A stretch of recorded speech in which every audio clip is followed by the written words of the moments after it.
चांदण्याची छाया कापराची काया, चांदण्याची छाया कापराची काया, माऊलीची माया होता माझा भीमराया, माऊलीची माया होता माझा भीमराया, चोचितला चारा देत होता सारा, चोचितला चारा देत होता सारा, आईचा उबारा देत होता सारा, आईचा उबारा देत होता सारा, भीमाई परी शिल्या पिल्यावरी, भीमाई परी शिल्या पिल्यावरी, पंख पांघराया होता माझा भीमराया, माऊलीची माया होता माझा भीमराया, बोलतात सारे बोलतात सारे विकासाची भाषा, बोलतात सारे विकासाची भाषा, लोपली निराशा आता लोपली निराशा,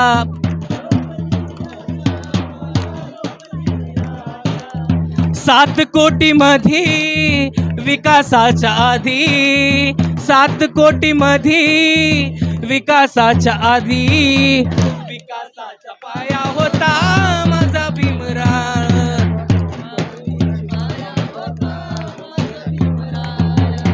झाले नवे नेते मलाईचे धनी, झाले नवे नेते मलाईचे धनी, वामनच्या मनी येती जुन्या आठवणी, वामनच्या मनी येती जुन्या आठवणी, झुंज दिली खरी रामकुंडावरी, झुंज दिली खरी रामकुंडावरी, दगड गोटे खाया होता माझा भीमराया,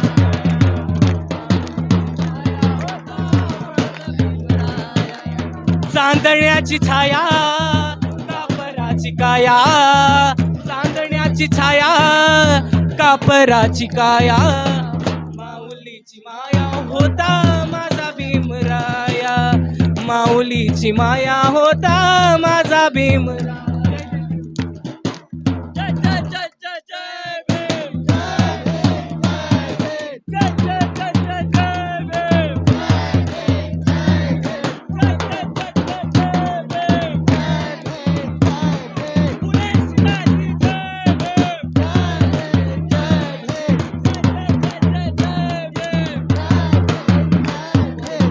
साथियों जय भीम, मैं हूं इंजीनियर स्नेहा और आप देख रहे हैं द थिंक।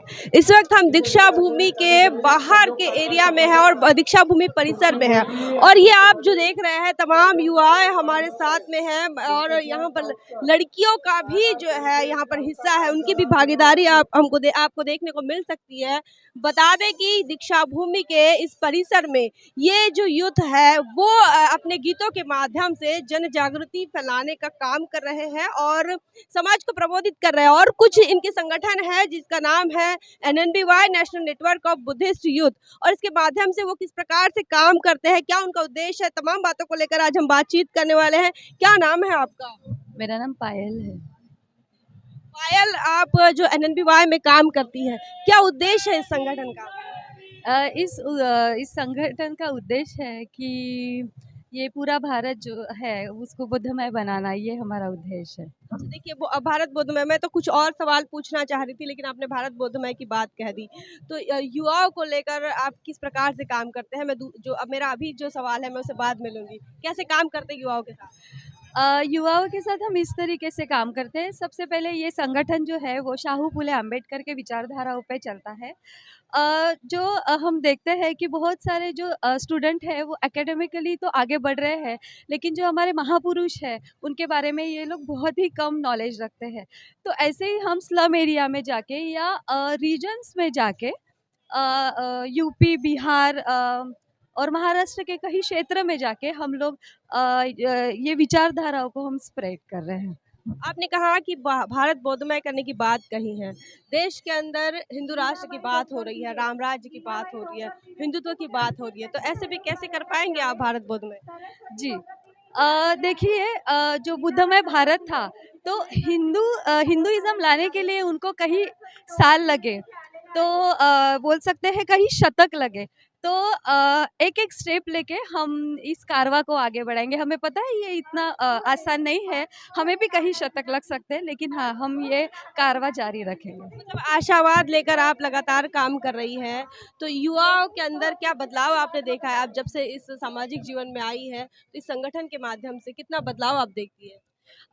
अगर मैं युवाओं की बात ना करती हूँ, मैं अपना अगर खुद का एग्ज़ाम्पल दूँ तो मैं खुद को बहुत ज़्यादा मैं खुद में चेंजेस देखती हूँ। मैं कभी बुक्स नहीं पढ़ती थी या मैं इन विचारधाराओं के बारे में नहीं जानती थी। आज मैं मैरिड हूँ, लेकिन मैंने अपने शादी में नई हल्दी लगाई, मंगलसूत्र नहीं पहना, तो ये सारी चीज़ों का मैंने त्याग किया है। मतलब कर्मकांड से आप बहुत दूर है और सारी जो हिंदू धर्म से संबंधित चीजें, हिंदू प्रथाओं से संबंधित चीजें हैं, उन तमाम चीजों को आपने छोड़ दिया। इस देश की तमाम जो महिलाएं हैं जो कि बहुजन समाज से आती है और खासकर अपने आप को बुद्धिस्ट कहती है, वो इतना बड़ा हिम्मत नहीं दिखा पाती। उनको क्या बताएंगे इस मौके पर, क्या संदेश देंगे? यस, एक्चुअली हम पे संस्कार है, तो ये इतने जल्दी चेंज नहीं होने वाले हैं, तो हमें स्टेप बाय स्टेप आगे बढ़ना होगा और सबसे पहले इनिशिएशन लेना होगा। हमें खुद में चेंज लाने के लिए इनिशिएशन लेना पड़ेगा, तो वो खुद से ही शुरुआत करनी पड़ेगी। संघर्ष भी करना पड़ेगा परिवार के साथ, आजू बाजू वालों के साथ, रिश्तेदारों के साथ। सबसे पहले खुद के साथ संघर्ष करना पड़ेगा, उनको अपने संस्कारों से थोड़ा बाहर निकलना पड़ेगा, तभी वो दूसरों से संघर्ष कर पाएगी। पायल, और क्या करती है आप? मैं ग्राफिक डिज़ाइनर हूँ। तो ये पायल थी हमारे साथ जो एनएनबीवाई के संगठन के साथ काम कर रही हैं और लगातार युवाओं के साथ बनी हुई है। और भी कुछ लोग हैं, उनसे भी बातचीत करेंगे। हमारे साथ क्या नाम है आपका? भाग्यश्री। भाग्यश्री, क्या करती है आप? मैं स्टूडेंट हूँ। अच्छा, एनएनबीवाई के माध्यम से इस देश के तमाम बहुजन समाज के युवाओं को क्या बताएंगे? मैं बस यही बताना चाहती हूँ कि एनएनबीवाई एक ऐसा माध्यम है जहाँ से बुद्धिज़्म को स्प्रेड करने में बहुत हेल्प हुई है और यूथ डेवलपमेंट पे हम बहुत ज़्यादा फोकस करते हैं। तो मैं बस यही मैसेज देना चाहती हूँ कि जितना एजुकेट हो सकते हैं उतना एजुकेट होइए। एकेडमिक लेवल पे तो होइए, लेकिन जो सोशल वर्क है उसमें भी आप मदद कीजिए। बाबा साहब के संदेश के साथ हमारे साथ यहाँ पर जो है सोशल एक्टिविस्ट जो लड़कियाँ हैं, नई जनरेशन की लड़कियाँ, वो लोग बात कर रही है। और भी हमारे साथ कुछ साथी है, क्या बताएंगे आज के मौके पर युवाओं ने किस प्रकार से इस मिशन मूवमेंट में अपनी भागीदारी दिखानी चाहिए, किस प्रकार अपनी हाजिरी लगानी चाहिए, क्या बताएंगे भारत बोधमय को लेकर? जी बिल्कुल, युवा काफ़ी की फैक्टर रोल प्ले करता है, क्योंकि युवा ही है जो बदलाव ला सकता है। इसलिए बाबा साहब भी युवाओं से बहुत अपेक्षाएं रखते थे। जो उन्होंने मूल मंत्र दिया था कि एजुकेट, एजिटेट एंड ऑर्गेनाइज, तो वो करना बहुत ज़रूरी है। एजुकेशन लेना यानी खुद में बदलाव लाने के लिए एजुकेशन लेना चाहिए उन्होंने। उसके बाद में उन्होंने पूरे समाज को संगठित करना चाहिए ताकि वो संघर्ष करने के लिए तैयार रहे, क्योंकि पता है हमको आज की सामाजिक परिस्थितियाँ कैसी है ना। बहुत ज़्यादा स्ट्रगल करने की ज़रूरत है, संघर्ष करने की ज़रूरत है। तो ये अम्बेडकर ही युवा ही कर सकता है, क्योंकि उसी में वो पोटेंशियल है, क्योंकि उसी में वो सोच है जो बदलाव ला सकती है। देश के अंदर जो है, जो क्रांतिकारी तरीके से काम करते हैं, उनको तरह से रोका जा रहा है, कानून का सहारा लेकर, प्रशासन का सहारा लेकर। इस पर आप कभी चिंतन करते हैं? जी बिल्कुल, जो भी स्कॉलर है हमारे या फिर सोशल लेवल पे या एजुकेशनल लेवल पे जो भी आगे आते हैं, तो उनको कहीं ना कहीं दबाया जाता है, क्योंकि जो सिस्टम है वो सिस्टम उनके हाथ में है। अगर देखा जाए तो पूरा सुप्रीम कोर्ट से लेके इलेक्शन कमीशन हो गया, तो पूरा राज्यपाल हो गया, तो पूरा सिस्टम उनके हाथ में है। तो इसलिए वो उस सिस्टम को बहुत अच्छी तरह अपने फ़ायदे के लिए उसका इस्तेमाल करते हैं। तो कहीं ना कहीं आवाज़ को दबाया जाता है, लेकिन अम्बेडकरी जो युवा है वो दबेगा नहीं। कल ऐसा नहीं लगता कि जिस सिस्टम में जो सिस्टम हमको दबाता है, तो उस सिस्टम में बहुजन समाज की युवाओं ने आना चाहिए? ऐसा कोई प्रयास आपको नहीं लगता कि होना चाहिए समाज के अंदर? बिल्कुल, प्रयास होना अभी बहुत ज़रूरी है, क्योंकि जिस तरीके से काउंटर रिवॉल्यूशन काम कर रहा है, सामाजिक परिस्थितियाँ कैसे सिर्फ एक वर्ग के फायदे के लिए ही काम हो रहा है, तो ऐसी परिस्थिति में जो बहुजन युवा है उसकी जिम्मेदारी बहुत बढ़ जाती है। तो उसके लिए आगे आना और इकट्ठा करना सभी समाज को, ये बहुत ज़रूरी हो जाता है अभी। बहुत बहुत धन्यवाद। क्या नाम है आपका? जी, मेरा नाम जयदीप बागड़े है। हमारे साथ जयदीप बागड़े थे और वो भी सोशल एक्टिविस्ट है, युवाओं के साथ मिलकर काम करते हैं, लगातार काम कर रहे हैं। और भी कुछ लोग हैं हमारे साथ, हमारे फेसबुक के फ्रेंड है मनीष बोधी जी। क्या बताएंगे आज के मौके, अमित बोधी जी क्या बताएंगे आज के मौके पर? आज के मौके पर मैं यही कहना चाहता हूँ, ये हज़ारों लाखों लोग आते हैं। जैसे ही हम कोई मूवमेंट चलाते हैं तो उस मूवमेंट के लिए आदमी को कहीं न कहीं से एक एनर्जी मिलती है। तो हमारे लिए एनर्जी का एक सोर्स है हमारी ये फेस्टिवल। जैसे अगर हम माननीय कांशीराम साहब का एक एग्जांपल देखते हैं तो उन्होंने बहुत सारे उनके टाइम में पेरियार मेला, फूले मेला, इस तरीके से मेले लगाए। जब मेलों में लोग एक साथ आते हैं तो एक एनर्जी भरते हैं। आपने पूरा घूम करके देखा ही होगा। तो इस तरह के मेलों में लोगों को आना चाहिए। आपको लगता है कि दीक्षा भूमि जैसे इस केंद्र में आकर आपको भी ऊर्जा मिलेगी? यस हमें ज़रूर ऊर्जा मिलती है।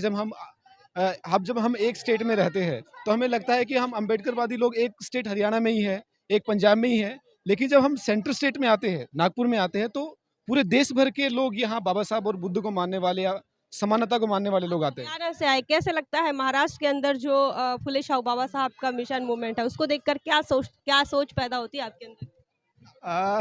ये सवाल थोड़ा सा मतलब वो है, लेकिन फिर भी अच्छा है। फर्क होगा हरियाणा में और महाराष्ट्र में? महाराष्ट्र में क्योंकि देखो जब महाराष्ट्र की हम बात करते हैं तो बुद्ध, फुले, साहू, जो अम्बेडकर, जो तीनों जो महापुरुष है, उनका जो काम है वो महाराष्ट्र में रहा है, वो यहाँ पैदा हुए हैं और उनका एक लंबा जो दौर है वो महाराष्ट्र में ही रहा है। अगर जो 108 साल का जो हम साहब कांशीराम बताते हैं तो एक लंबा संघर्ष महाराष्ट्र में रहा है और उसका फायदा यहाँ के लोगों ने भलीभांति उठाया है। तो यहाँ के लोगों में वो पोटेंशियल है कि वो पूरे देश भर को एक ऊर्जा या दिशा दे सकते हैं। लेकिन सवाल ये है कि वो फिर दिशा किस साइड जा रही है। आप क्या बताएंगे आज के मौके पर? सबसे पहले तो द थिंक का थैंक यू। और अभी मुझे जो क्वेश्चन किया, ये ऐसी व्यक्तिमत्व है, हमें स्नेहा ताई इनको मैंने कहा है। और आज मैं यहाँ पर दीक्षा भूमि में खड़ा हूँ। एक प्रकार से मेरी स्टार्टिंग की जो जर्नी है वो आपके कारण हुई है, उसके लिए बहुत बहुत थैंक यू। आपका बहुत ज़्यादा कंट्रीब्यूशन रहा जब मैं बच्चा था और तब से आपसे मैं बहुत इंस्पायर हूँ हमेशा। और अभी द थिंक की जो बात मैं करूँगा तो सबसे पहले तो ये ऐसा मीडिया है जो अभी उभर रहा है और बहुत बड़े लेवल पे ये जाएगा, इसकी श्योरिटी भी मेरी है। बहुत बहुत धन्यवाद, हमारे शुभकामनाएं। हाँ, और दूसरी बात जो मैं फील करता हूँ कि आज के युवा के बारे में बहुत सारे एस्पेक्ट है, बहुत सारे नज़रिया है। मैं अभी जो फिलहाल जो ऑब्जर्वेशन कर रहा हूँ, मैं एक नागलोक करके एक इंस्टीट्यूशन है वहाँ पे रहता हूँ और उस इंस्टीट्यूशन में अलग अलग प्रकार के युवा अलग अलग राज्य से आते हैं। और बाबा साहब का भी एक सपना था कि हमारे इंस्टीट्यूशंस होने चाहिए। तो आज का युवा अगर जो भी फील्ड में मास्टर है, अगर वो पॉलिटिक्स में इंटरेस्टेड है, अगर वो कोई सोशली इंटरेस्टेड है, पर्टिकुलर एक सब्जेक्ट पे, वुमेन एम्पावरमेंट पे वो सेंटर्ड है, अगर वो एजुकेशनली सेंटर्ड है। अगर एजुकेशन की बात करें तो मैं अनूप कुमार सर का एग्जांपल देना चाहूँगा जो नालंदा एकेडमी में पढ़ाते हैं।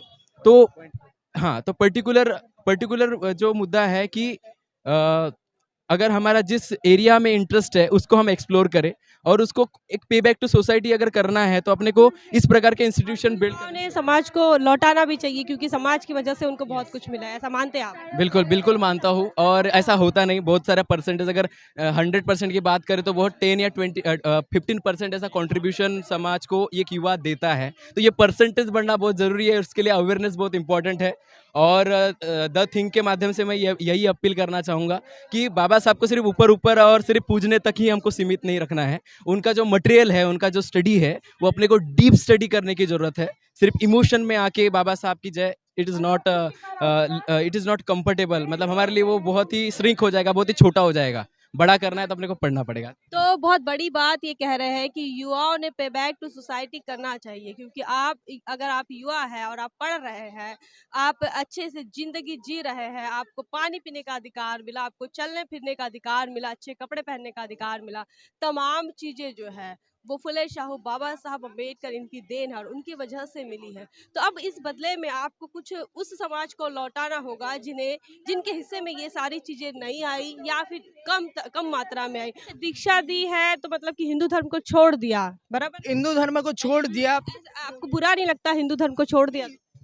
बुरा नहीं लगता है, जो अनुयायी है उनके, जो लोगों ने उनको फॉलो किया है, क्योंकि बाबा साहब के पास एक डिग्री नहीं थी, बाबा साहब के 32 डिग्रीज थी, जिन्होंने 32 डिग्रीज को पढ़कर आज तक के एक ऐसा कोई भी इंसान नहीं हुआ है जिसको छोड़ के सिर्फ A.B. झिझकार जो सिर्फ नागपुर का एक ही बंदा है जिसके पास बाबा साहब से ज्यादा डिग्री है, जो कि 30। युवाओं को क्या बताएंगे कि कैसे कैसे बाबा साहब अम्बेडकर का अधूरे सपने को पूरा करें? बाबा साहब के सपने को पूरा करना एक ही है, सिर्फ शिक्षा। अगर आप शिक्षा से प्रेरित हो, बाबा साहब को फॉलो कर रहे हो, तो एक शिक्षा आपको जो है ज्ञान देंगी। अगर आप डिग्रीज लेते हो, आप अपने डिग्री में मास्टर्स होते हो और कोई फील्ड में जाके बाबा साहब के बारे में जानकारी देते हो, सबसे बड़ी चीज़ मेरे लिए वही एक चीज़ है जो आप बाबा साहब के बारे में क्योंकि आज के लोगों को बाबा साहब के बारे में, कल मैं एक ऑफिस में, आज मैं इंजीनियर हूँ, कल मैं जाके कल ऑफिस से पूछा तो मेरे को बोल रहे थे कि बाबा साहब के डैडी जो है डॉक्टर्स थे। तो मैंने उनको बताया बाबा साहब के पिताजी जो थे एक सूबेदार थे, जो कि ब्रिटिश में एक सूबेदार थे, उनके वजह से उनको पढ़ने का अधिकार मिला, ठीक है। और उन्होंने पढ़ा, लेकिन वो भी क्लास के बाहर में बैठ के, और उनको एडमिशन नहीं मिलता था। अगर उनको एडमिशन मिलता था तो आज वो जो है जितना भी कुछ है उससे ज्यादा कुछ और रहते थे, जो भी बाबा साहब ने किया है अपने लिए। तो बाबा साहब की बातों को लेकर लोग जो है वो इमोशनल होते हुए आ रहे हैं। आज के एपिसोड में इतना ही। आप इन तमाम लोगों के विचारों को लेकर आप क्या सोचते हैं, कमेंट सेक्शन में जरूर बताएं। बने रहे द थिंग पर। जय भीम, जय भारत। बहुजन विचारधारा को घर घर तक पहुंचाने के लिए हमारे YouTube चैनल को सब्सक्राइब करें, लाइक करें, कमेंट करें, शेयर करें और बेल आइकन की घंटी दबाना ना भूलें।